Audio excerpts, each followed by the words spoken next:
Ils avaient des choses à dire à la presse. Hier après-midi, ceints de leur écharpe parlementaire, les députés Les Républicains sont venus en nombre dénoncer les conditions d'examen inacceptables du projet de réforme des retraites. Nous ne pouvons accepter de voter une réforme de cette importance et de ce niveau de complexité dans une telle précipitation. Aujourd'hui, le Parlement ne dispose ni du temps, ni de toutes les données nécessaires pour évaluer, amender, discuter de cette réforme. La droite revigorée après l'avis rendu par le Conseil d'État vendredi dernier. 63 pages dans lesquelles la plus haute juridiction pointe les projections financières lacunaires du projet de réforme et le recours aux ordonnances qui fait perdre la visibilité d'ensemble. Enfin, l'institution déplore le délai donné pour rendre son avis, 3 semaines, trop peu pour garantir la sécurité juridique de la réforme.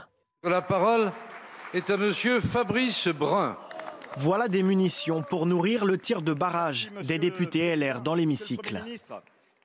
Tout est fait pour nous empêcher de faire la lumière sur les nombreux perdants de votre réforme, y compris sur les délais que vous nous imposez. Alors, monsieur le Premier ministre, de telles méthodes sont inacceptables. Allez-vous, comme le demande le Conseil d'État, corriger votre copie pour présenter une vraie réforme?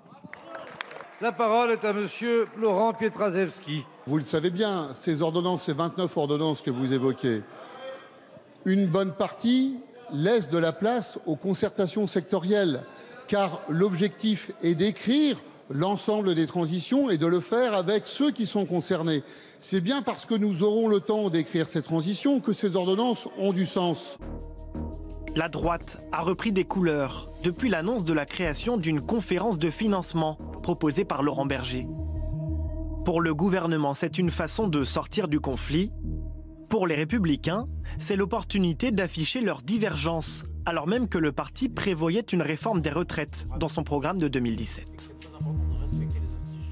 Nous, on veut une réforme. Simplement, on veut d'abord une vraie réforme, une réforme financée et une réforme juste. Et c'est ce qui fait nos différences. C'est pour ça qu'on a sorti et présenté un contre-projet. Et c'est pour ça que dans la bataille parlementaire qu'on va mener, on ne va pas faire une bataille d'obstruction, on va faire une bataille d'amendement pour faire sur des points précis pour justement dire au gouvernement, voilà notre proposition. Et c'est ça la droite. C'est pas de courir après les insoumis ou après l'extrême gauche pour faire barrage à tout projet. C'est au contraire d'être force de proposition et force d'alternance. Pas d'obstruction, c'est promis. Toutefois, le président des députés LR menace déjà de saisir le Conseil constitutionnel à l'été prochain pour faire annuler le projet de loi du gouvernement.